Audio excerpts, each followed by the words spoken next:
Sa nakaraan, sumama nga si Claude sa ating bida pabalik ng Fenris Region. Nang makapasok sila sa nasa sakupan ng Fenris Region, galit na galit si Claude. Iyon ay dahil pabaya raw ang pinuno ng lugar na nadaanan nila, dahil talagang mahirap pa sa mahirap ang lugar na kanilang nadaanan. Kaya gusto niyang papugutan ng ulo ang pinuno ng nasabing lugar. Kaya lang bandang huli nalaman rin niya na ang lugar na nadaanan nila ay ang teritoryo ng nilalang na tingin niyang mayaman, at ang taong gusto niyang papugutan ng ulo ay walang iba kundi mismo ang ating bida.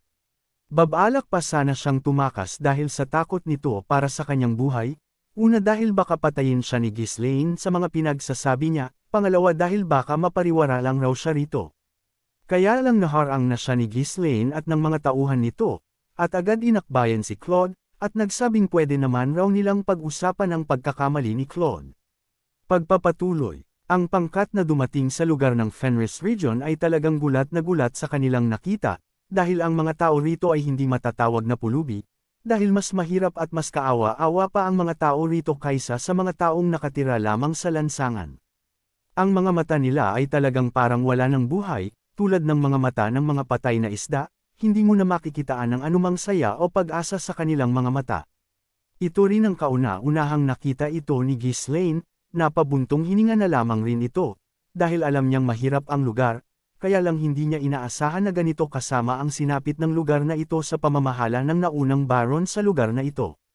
Kaya naiinis ang ating bida ngayon, dahil napakabuwaya para sa buwaya ang mga dating namumuno sa lugar na ito, dahil talagang kinawawa ang mga tao, at pinagnanakawan ng harap-harapan ang mga taong bayan, kaya ganun na lamang kasama ang sinapit ng bayan na ito, hindi matatawag na lungsod ang nasabing lugar. Ganon rin ang mga sundalong nagbabante sa kastilyo ng tinutuluyan ng dating namumuno sa lugar na ito, talagang nakakaawa rin ang itsura. Ang mga armor ng mga ito ay lumang-luma na, at hindi rin makikitaan ng lakas ng loob ang mga ito na lumaban kung may gulo. Sa tindi ng kahirapan sa lugar na ito, hindi mo na makikitaan ng buhay o lakas ng loob na magrebelde ang mga tao rito, na para bang nag-aantay na lamang ng kamatayan ang mga tao.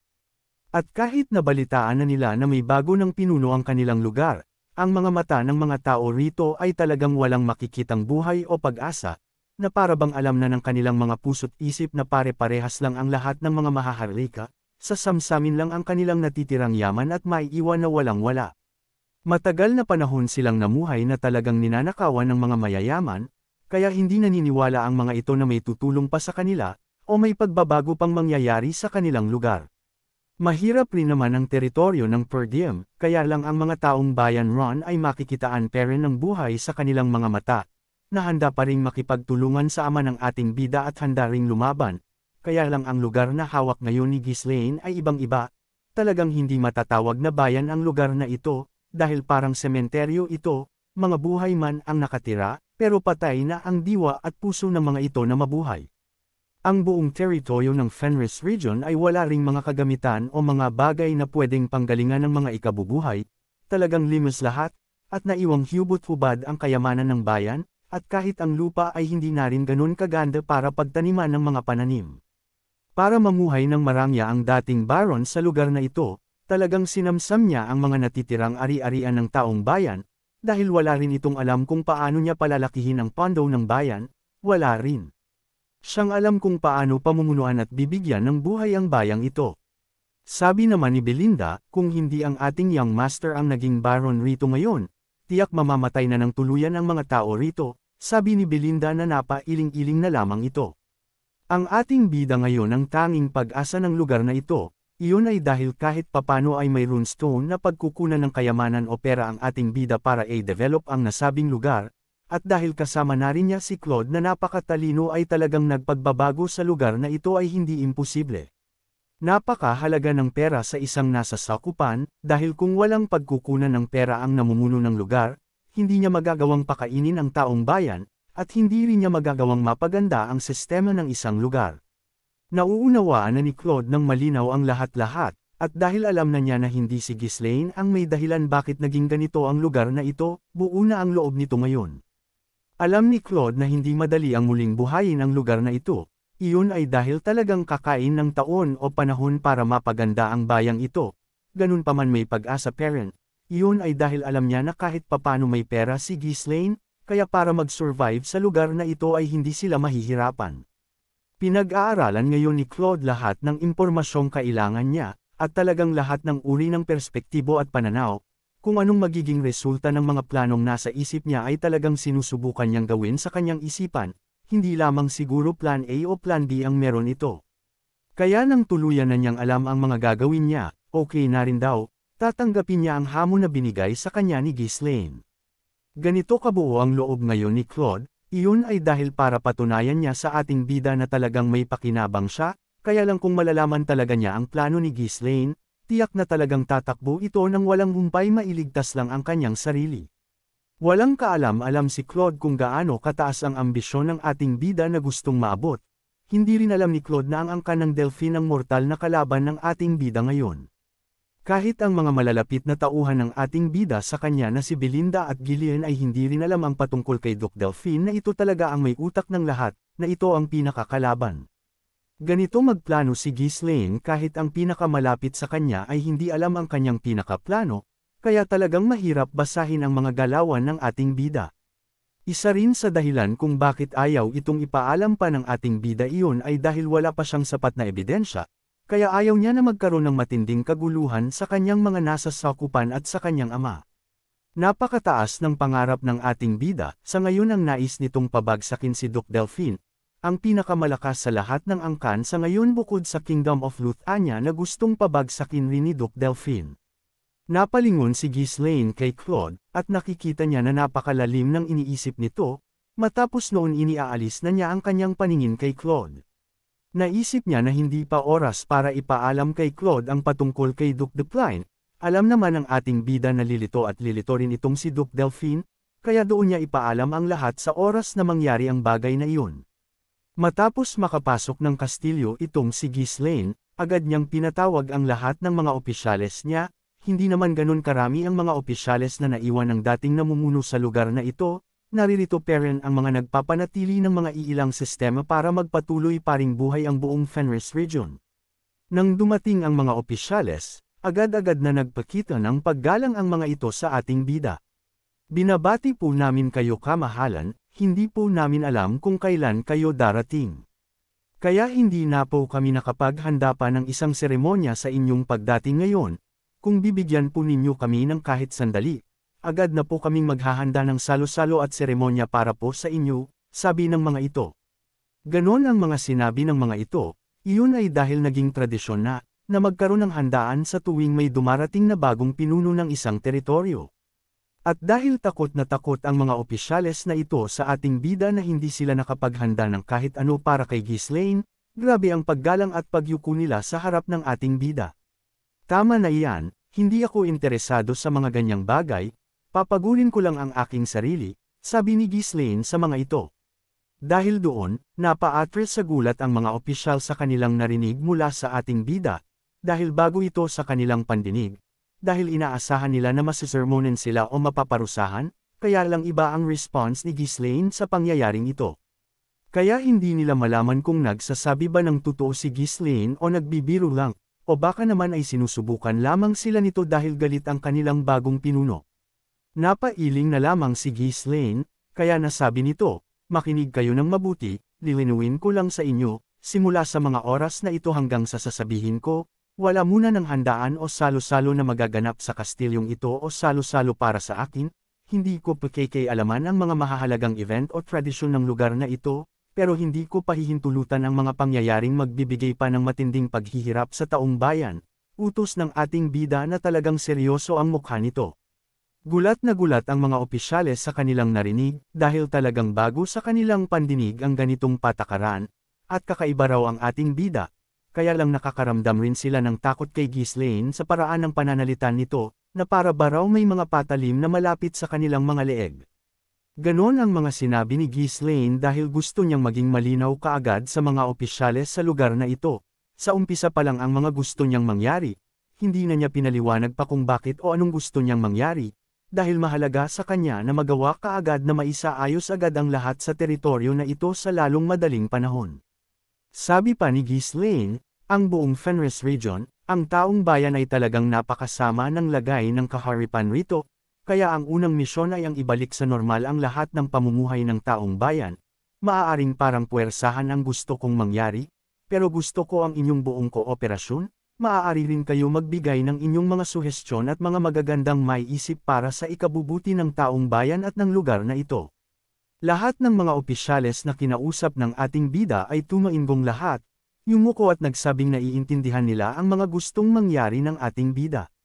Lahat ng mga sumali sa digmaan laban sa per diem ay pinatay lahat ng ating bida, at alam ito ng mga opisyales na naririto ngayon, kaya wala sa mga ito ang nang-ahas na tanungin o magreklamo ang mga ito sa mga sinabi ni Ghislaine. Muling nagsalita pa ang ating bida, lahat ng kasalukuyan ninyong posisyon ay inaalis ko na, maglalagay tayo ng mga bagong leaders at pinuno ng mga bawat departamento, sabi ni Ghislaine. Ang iba sa mga leaders ay may iwan sa kanilang posisyon depende sa bigat ng posisyon na hawak nila, ngunit ang iba ay talagang maaalis sa pwesto at papalitan ito ng mga taong ilalagay ng ating bida. Huminto ng bahagya sa pagsasalita si Ghislaine at tinitignan ang mga reaksyon ng mga dating opisyales sa kanyang harapan kung may mga reklamo ba ang mga ito o wala. Nang walang ang salita sa mga ito, muling nagsalita si Ghislaine, at sinabing, simula sa mga sandaling ito, si Claude na naririto sa tabi ko ang magiging head butler o aking kanang kamay sa luar na.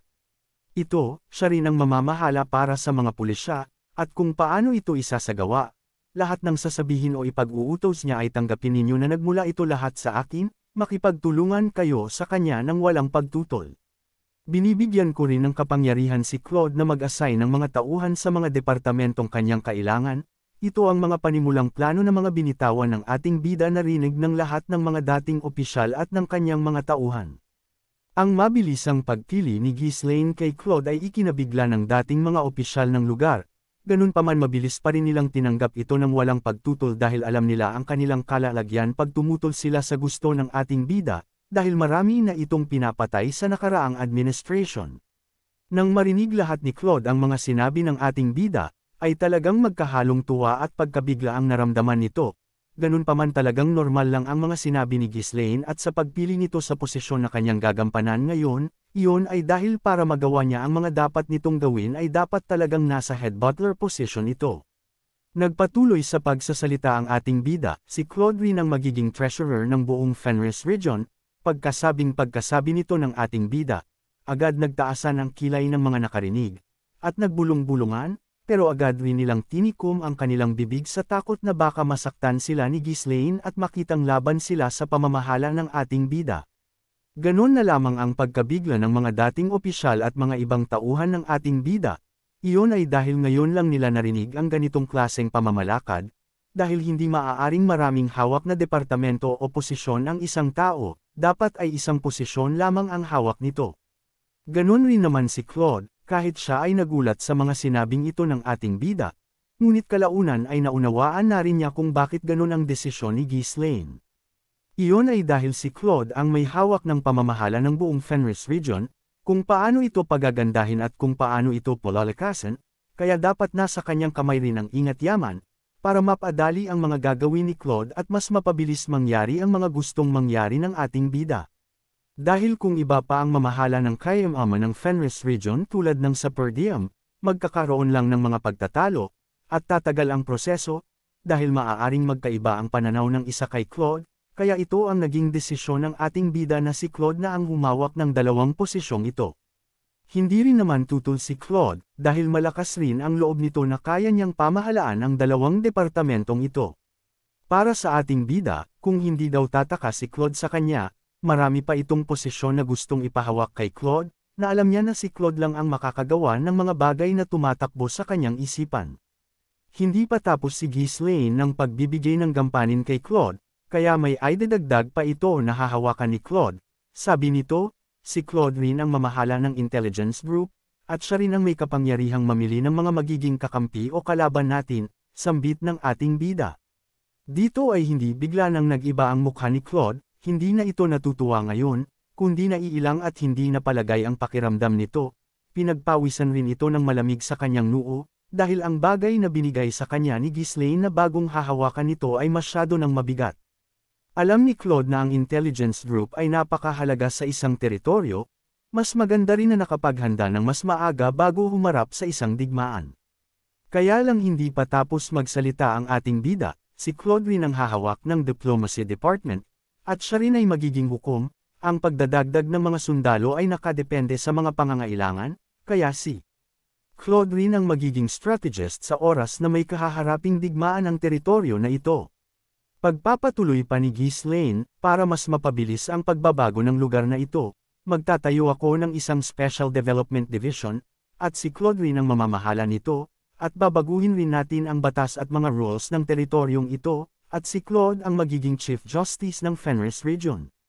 Ang lahat naman ng pangangailangan ng mga sundalo ng taong bayan, mga materyales, mga pagkain, mga susuotan para sa digmaan, ang pamamahala ng mga iyon ay si Claude rin ang mamamahala. Magtatayo rin tayo ng trading company para sa teritoryong ito, at ang magiging head ng company na iyon ay si Claude. Sa bawat salitang nagpapatuloy na lumabas sa bibig ng ating bida, ang lahat ng mga taong nakakarinig rito ay unti-unti nang namumulta, at si Claude naman ay bigla na lang ng inig at bumagsak sa kinatatayuan nito, dahil kahit siya hindi niya inasahan ang lahat ng mga sinabi at mga posisyong binigay sa kanya, dahil parang siya lang ang tao sa buong Fenris Region. Kitang-kita ang takot sa mukha ngayon ni Claude, takot na talagang hindi ito makapaniwala, at dito ay bigla niyang naalala ang mga sandaling nag-usap sila ni Ghislaine bago sila umalis ng Austin. Sabi ng ating bida doon, "Huwag kang mag-alala Claude, marami akong paraang para sulitin ko ang mga gintong binigay ko sa iyo, kaya hindi iyon masasayang." Dito naging malinaw kay Claude kung ano ang tinutukoy ng ating bida, kaya mas lalo na itong natatakot para sa kanyang buhay ngayon. Dapat pala raw ay pumayag na lang ito sa sinabi ni Ghislaine na mamuhay na lang siya ng tahimik, dahil dito sa lugar na ito ay parang wala na siyang oras matulog sa dami ng departamentong binigay sa kanya ni Ghislaine. "Walang hiya ka, lahat ng trabaho binigay mo na sa akin, hanggang saan ang plano mo na gamitin ako?" Tanong ni Claude sa sarili na nakatingin sa ating bida na may halong galit at takot para sa kanyang buhay. Sa totoo lang hindi na kailangan pang sabihin ng ating bida ang iba pang posisyon ni Claude, ang pagiging head butler lang ay sapat na para pamunuan ang buong Fenris Region. Sinabi lang iyon ng ating bida, dahil gusto niyang kabilang si Claude sa lahat ng galaw na magaganap sa buong Fenris Region, na walang nisa sa mga ito ang hindi dumadaan sa kanyang kaalaman. Marami sa mga taong nakarinig ng mga sinabi ng ating bida na hindi naniwala sa kanilang puso't isipan hanggat hindi nila nakikita ang resulta, lalo pa ngayon na isang batang baron ang namumuno ngayon sa lugar na ito, kaya napakabigat ang nasa balikat ng ating bida, kaya binigay rin niya kay Claude ang bigat na hawak-hawak niya, dahil kung tutuusin ang lahat ng hawak ni Claude ay kanyang mga hawak rin, at hindi rin ito bago kay Claude. Dahil sa nakaraang buhay ng ating bida si Claude rin ang halos may hawak ng lahat ng galaw ng kanilang hukbo, mas marami nga lang ngayon dahil may teritoryo ng hawak ang ating bida. Si Claude naman ay biglang tumayo, at seryoso ngayon ang kanyang mukha, sabi nito, "Nais ko pong gamitin ang natitira kong bahay na kasama si Ana. Pakiusap pahinulutan po ninyo ito. Sa tingin ko po hindi ito ang lugar na nababagay sa akin, ang hangin rito ay hindi ko gusto, ganun rin ang tubig, at mas lalo na ang mga trabaho na ipagagawa ninyo sa akin," sabi ni Claude na talagang walang halong pagsisinungaling, kundi nagpapakatotoo lamang ito. Dahil doon, nadismaya ang ating bida kay Claude, kaya nasabi nito, "Hindi ba sinabi mo na masasaktan lang kayo pag magkasama kayong dalawa?" Tanong ng ating bida para ibalik kay Claude ang lahat ng mga sinabi nito, bago sila umalis. "Lilipas rin po ang mga panahon at makakalimot rin kami sa mga pangyayari. Sinabi ko lang iyon para magmukha matapang sa harapan ninyo, pero ang sakit ay parte ng pamumuhay ng tao," sabi ni Claude para talagang makaalis na sa ating bida. Nakakahiya na itong ginagawa ni Claude para balikan at baliin niya ang lahat ng sinabi niya noong una, kaya lang mas gugustuhin niyang mapahiya siya kaysa ang mamatay ito sa lahat ng trabahong pinapagawa sa kanya ni Ghislaine, dahil ang isipin lang lahat ng iyon ay para bang wala na siyang oras para sa kanyang sarili. Kaya lang malinang binangga si Claude, dahil wala pang nanalo sa ating bida pagdating sa pakikipag-usap, at kahit anong bargain pagawin ng mga kausap nito sa huli ay talagang si Ghislaine ang nagwawagi. Kaya sabi ng ating bida, "Huli na ang lahat Claude, may isang paraan lang para makatakas ka sa lugar na ito, at makauwi ka ng ligtas," sabi ni Ghislaine. "Ano po iyon?" Tanong naman na seryoso ni Claude. Biglang ngumiti ng nakakaloko itong si Ghislaine, isang ngiti na talagang yari si Claude. Sabi nito, makakauwi ka lang ng ligtas sa inyo pag binayaran mo lahat ng utang mo sa akin, 2,500 gintong salapi ang utang mo sa akin, bayaran mo iyon at malaya kang makakauwi sa inyo, sabi ni Ghislaine. Nena si Claude nang marinig ito, hindi sa ating bida kundi sa kanyang sitwasyon, kaya napakuyom na lamang ang kamao nito sa galit, sinayang niya ang kanyang buhay sa sag-alan dahil sa laki ng utang niya mapalaya lang niya si Ana, at nang magawa naman niyang mapalaya si Ana at makatakas na sa buhay ng pagsusugal, heto siya ngayon may utang pere ng dahil sa pera. Kaya lang hindi papayag si Claude na matalo lang ni Ghislaine sa sandaling ito, alam na rin naman niyang mamamatay rin siya pag pumayag siya sa gusto ng ating bida sa mga trabahong binibigay sa kanya, kaya wala na itong pakialam pa kung mamatay siya sa mga sasabihin niya ngayon. Kaya lang bago siya makapagsalita, biglang nagsalita si Belinda at napakalakas nito. Young Master, bakit po ninyo binibigyan ng napakaraming trabaho si Claude? Pagtatakang tanong ni Belinda iyon ay dahil talagang hindi makatarungan ang mga pinapagawa ng ating bida. Nang marinig iyon ni Claude, agad niyang nilingon si Belinda, at nagningning ang mata nito na parabang nagmamakaawa na natutuwa. Salamat Belinda at kinakampihan mo ako, sabi ng mga mata nito. Tuwang-tuwa si Claude sa mga sandaling ito sa talas ng dila ni Belinda, at kinakampihan siya nito. Sabi pa ng babaeng ito, ang taong iyan ay adik sa sugal. Walang kwenta, luwag, madaling sumuko, isang hangal, at napaka-bubbles umintindi ng puso ng isang babae, iiwanan na lang niya sa ere, tiyak hindi rin siguro yan marunong maglinas ng Cob-Eta, sabi ni Belinda kay Ghislaine. Si Claude naman hindi na nito maintindihan kung matutuwa ba siya o mahihiya o maiyak, hindi niya maintindihan si Belinda kung tinutulungan ba siya nito o nilalait. Nilingon pa niya ang iba pang mga opisyal na naruroon sa paligid, nakatingin ang mga ito sa kanya, na ang mga mukha ay nagdududa na sa umpisa ay namamangha pa sa kanya, ngayon ay parang gusto na siyang sipin palabas ng lugar. Sa sobrang hiya ni Claude ngayon, gusto na niyang pigilan sa pagsasalita itong si Belinda, kaya lang bago niya mapigilan si Belinda, si Gillian naman ang nagsalita, na ang tono ng boses nito ay napakalalim, matipunong boses ang tono nito. Kamahalan, si Claude po ay hindi pa natin ganun kakilala, hindi pa po siya subok sa anumang bagay. Bakit hindi na lamang po pa isa-isang trabaho muna ang ibigay natin sa kanya para masubukan at makilala natin siya, sabi ni Gillian. Nang marinig ito ni Claude, muli na naman itong nabuhayan ng loob, nakakakita na naman ito ng pag-asa, sabi nito sa sarili, ganon. Ganon ang tamang pagsabi Belinda, hindi yung kagaya ng sa iyo, sabi nito na natutuwa kay Gillian at naiinis naman kay Belinda. Dito ay talagang lumalabas na ang karanasan ni Gillian sa buhay at sa pananalita nito, talagang pagdating sa diplomasya ay talagang maaasahan ang matandang mandirigma, na talagang napapaisip rin si Ghislaine sa sinabi ni Gillian. Kaya lang habang gumaganda na ang hangin sa paligid ng magsalita si Gillian, muli itong nagsalita pa, na ang sabi, siya po ay dating adik na adik sa sag-alan, at alam naman po natin na ang pagsusugal ay nakakasira ng ulo, at nakakapurol ng utak, baka nga po ay nakalimutan na niyang bamasa, sabi ni Gillian. Dahil doon, hindi na kinaya ni Claude ang mga pang-aalipusta sa kanya, kaya sabi nito, hoy. Pagpipigil niya kay Gillian na magsalita pa, at baka kung saan pa mauwi ang mga sasabihin nito, na ang mata naman ni Claude ay talagang parang gusto ng kainin ng lupa sa tindi ng kahihiyan na inabot nito kay Belinda at kay Gillian. Kaya lang hindi nagpadala itong si Gillian sa mga pagpigil sa kanya ni Claude, muli itong nagsalita. Kung marunong pa rin naman siyang bamasa maganda, pero ang katawan niya at utak ay tiyak mahina na po. Matagal na panahon siyang hindi nagtrabaho, at hindi nag-aral. Pag maraming trabaho o kapangyarihan ang binigay ninyo sa kanya, tiyak na gagamitin lang niya ang mga oras na iyon para magsugal o magsayang ng oras, kasi ganoon na siya nasanay, sabi ni Gillian na talagang patuloy na ibinababa ng gusto ang pagkatao ni Claude.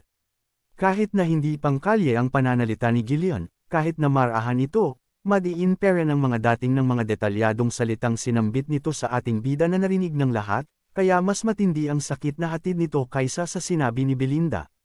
Muling nagpaikot-ikot ang mga tingin ni Claude sa paligid, at talagang hiyang-hiya na ito ng sobra, dahil ang mga tinginan ng mga tao sa kanya ay talagang punong-puno na ng pagdududa na wala talagang magagawang matino itong si Claude. Habang umiikot-ikot ang paningin ni Claude sa mga tao sa paligid kung anong itsura ng mga tinginan ng mga ito sa kanya, nahinto ang kanyang paningin sa isang lalaki na may kulay pulang buhok, na napakaangas ng itsura na nakatingin sa kanya, ang taong iyon ay si Kaor. Si Kaor ang pansamantalang namahala sa Fenris Region ng panahong wala si Ghislaine at nasa Austin. Nagtataka ito kay Kaor, bakit raw ganun ang tinginan nito sa kanya, na para bang aagawan ito ng posisyon, dahil pinapakita nito na mas magaling siya kay Claude sa paraan ng tinginan nito kay Claude. Kaya hindi napigilan ni Claude ang kanyang sarili, at natawa na lang ito bigla ng napakalakas.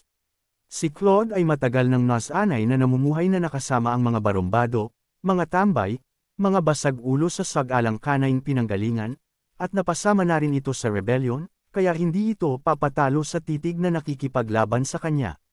Kaya walang ano-anong, itinaas ni Claude ang kanyang middle finger kay Kaor, at nagsabing, itong sayo, na hindi nito inintindi ang mga tingin ng iba kundi palaban na nakatingin kay Kaor. Aba, sira ulo ang isang ito, sabi ni Kaor na agad na kumunat ang noo nito, at nag-init ang ulo kay Claude, kaya ang kamay nito ay dahan-daang gumalaw at humawak sa kanyang espada. Inis na inis ngayon itong si Kaor, na anumang sandali ay gustong sugurin si Claude, kaya lang lumilingon-lingon ito kay Ghislaine, at hindi niya magawang gumalaw sa kanyang kinatatayuan dahil ayaw niyang bastyusin itong ating bida. Kaya lang itong si Claude ay siraulo talaga, talagang inaasar pa itong si Kaor, ano? Naasar ka na ba? Wala kang magawa no? Takot ka sa kamahalan, ano kaya mo bang sumugod? Sabi ni Claude na talagang kay Kaor lang nakatingin.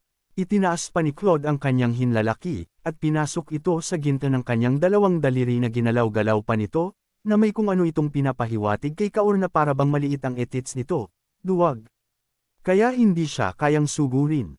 Walang hiya ka, gusto mo nang mamatay sabi ni Kaor na talagang hindi na nakapidyaw ang isang ito, at nagmamadaling tumakbo pasugad kay Claude, hindi na nagpigil, at hinugot na nito ang kanyang espada na tatagpasan si Claude. Mukhang may nahanap na katapat itong si Kaor pagdating sa kabalastugan sa bagong tauhan ng ating bida, hanggang saan kaya aabot ang bangayan ng dalawang ito, at tatanggapin kaya ni Claude ang mga trabahon binigay sa kanya ng ating bida. Abangan! Huwag po sana ninyong kalimutan ang mag-like, share, at mag-comment sa ating video. Maraming salamat!